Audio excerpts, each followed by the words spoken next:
Assalamu alaikum students, welcome to Gohar Publishers. Our slogan is redefining the geography of education through digital resources for conceptual learning. My name is Zainab and I am your geography teacher. So students, in today's video lecture, we will be discussing about Gohar's Geography Grade 6, Unit number 3, Climatic Regions of the World. इस chapter में हम world के different climatic regions को कि कौन से इलाके में किस तरह का क्लाइमेट, किस तरह का वेदर पाया जाता है वो डिस्कस करेंगे। तो चलिए स्टार्ट करते हैं। तो स्टूडेंट्स, आज का जो हमारा फर्स्ट टॉपिक है जो हम डिस्कस करने जा रहे हैं वो है factors affecting the climate of a reason.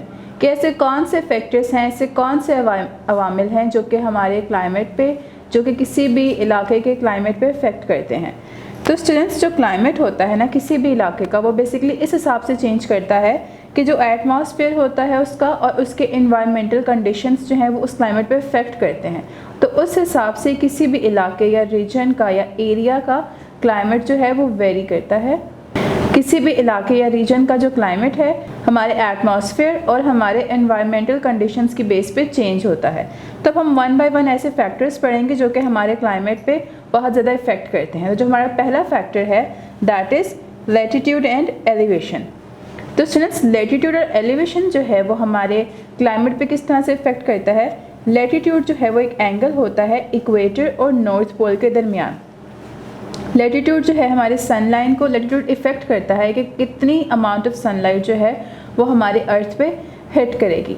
आपको बैकग्राउंड पे एक इमेज नज़र आएगी जिसमें हमारा लैटिट्यूड का और तो स्टूडेंट्स, जो लैटिट्यूड होता है वो इस चीज़ पे बहुत ज़्यादा इन्फ्लुएंस करता है, मतलब कि असर रखता है कि कितनी अमाउंट ऑफ हीट एनर्जी जो है वो अर्थ तक रीच करेगी। तो लैटिट्यूड जो है हमारा एक मेन फैक्टर है जो डिटरमिन करता है कि अर्थ पे कितना ज़्यादा टेम्परेचर होगा और कितनी ज़्यादा हीट होगी। Now let's talk about elevation. तो सर, जो एलिवेशन की टर्म है उसको हम बुलंदी के लिए यूज़ करते हैं कि तो एलिवेशन जो है वो हमारे अर्थ के क्लाइमेट पे किस तरह से इफ़ेक्ट करती है। तो एलिवेशन और एल्टीट्यूड जो है वो हमारा वर्टिकल डिस्टेंस है सरफेस ऑफ अर्थ का to the centre of earth, कि हमारे अर्थ का सरफेस का सेंटर ऑफ अर्थ से कितना डिफरेंस है। और ये जो है ये मीटर्स में अबव किया जाता है, above the mean value of sea level. तो एलिवेशन और एल्टीट्यूड जिसको हम बुलंदी के लिए यूज़ करते हैं ये भी हमारे क्लाइमेट पे बहुत ज़्यादा इफ़ेक्ट करती है। एटमॉस्फेयर में बहुत तरह की डिफरेंट गैसेस होती हैं जो कि बहुत सबसे इंपॉर्टेंट गैस जो इनमें पाई जाती है वो हमारी ग्रीन हाउस गैसेस होती हैं, जिसमें हमारे water vapour, carbon dioxide and methane पाए जाते हैं। Now our next factor is humidity. तो स्टूडेंट्स, जो हमारा नेक्स्ट फैक्टर है जो कि हमारे क्लाइमेट पे या हमारे किसी भी रीजन के क्लाइमेट पे इफ़ेक्ट करता है वो है ह्यूमिडिटी। अब ह्यूमिडिटी क्या होता है? ह्यूमिडिटी मीन्स के नमी होना। तो हमारी एयर में जो नमी होती है उसको हम ह्यूमिडिटी बोलते हैं। और इस तरह की किस तरह से होती है कि जो हमारे वाटर वेपर्स जो हैं वो जब हमारे एनवायरनमेंट में ट्रैप कर जाते हैं, हमारे एटमॉस्फेयर में ट्रैप कर जाते हैं, तो उनमें जब वो हीट अब्जॉर्ब हो जाती है तो इसकी वजह से जो हमारी स्ट्रेंजेंट लेयर्स होती हैं एटमॉस्फेयर की, जो जमूद लेयर, जिनको जमी हुई लेयर्स होती हैं, उससे क्या होता है कि जो हमारी सोलर रेडिएशन है ना तो वो अर्थ तक पहुँच सकती है, ना ही जो अर्थ की जो हीट जो हम वो डिडक्ट करता है या रिलीज़ करता है वो अर्थ से बाहर जा सकती हैं। तो इन लेयर्स की मौजूदगी में जो हमारी ह्यूमिडिटी है वो ज़्यादा हो जाती है। इट मीन्स के इन्वायरमेंट के अंदर स्टक हो जाती है। उससे क्या होता है कि हमारा टेम्परेचर बढ़ता जाता है और हमें हब्सी महसूस होती है कि बहुत ही ज़्यादा जो है ज़्यादा लेवल बढ़ जाता है नमी का एयर में। इससे क्या होता है कि जो सनलाइट की हीट है वो एटमॉस्फेयर में और अर्थ में अब्जॉर्ब हो जाती है, जिसकी वजह से मज़ीद गर्मी होती जाती है। और जितनी ज़्यादा ह्यूमिडिटी होती है उतने ज़्यादा हमारे अर्थ में, हमारी एयर में मॉइस्चर जो है वो बढ़ता जाता है। तो किसी भी रूम के टेम्परेचर को ज़्यादा करने के लिए जो है ह्यूमिडिटी एक बहुत अहम किरदार अदा करती है कि जहाँ पे भी ज़्यादा मॉइस्चर, ज़्यादा ह्यूमिडिटी होगी उस एनवायरनमेंट का टेम्परेचर जो है वो बहुत ज़्यादा होगा। Now our next factor is precipitation.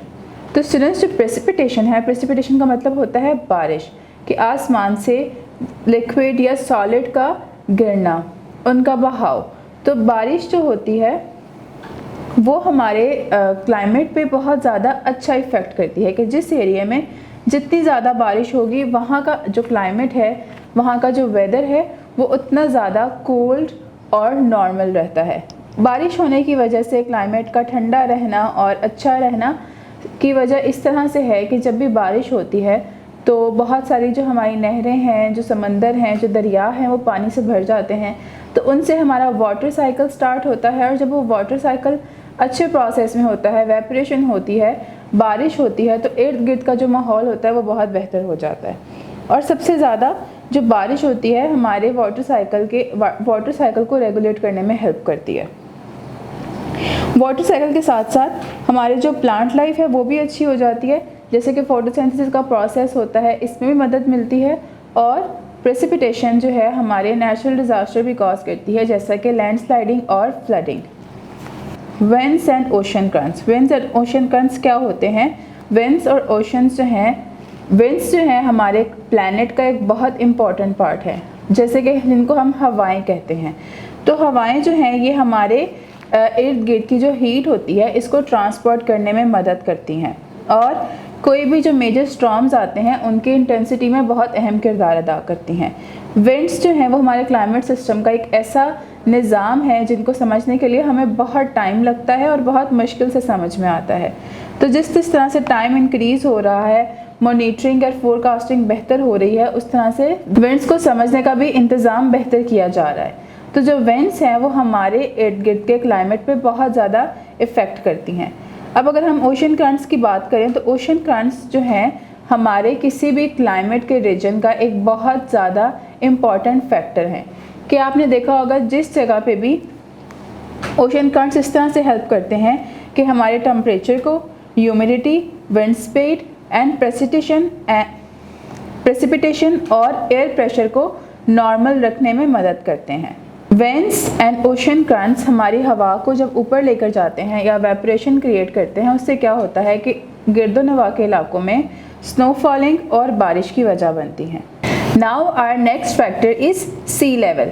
तो सी लेवल क्या होता है कि जो भी इलाके, जो हमारे इलाके वाटर बॉडीज से दूर होते हैं या दूरी पर वाक़या होते हैं, उनका temperature as compared to those regions that are near to water bodies, कि उनसे बहुत ज़्यादा टेम्परेचर उनका वेरी करता है। जो इलाके, जो घर, जो एरियाज़ समंदर के या वाटर बॉडीज़ के, दरियाओं के, रिवर्स के करीब होते हैं, उनका टेम्परेचर बहुत कम होता है।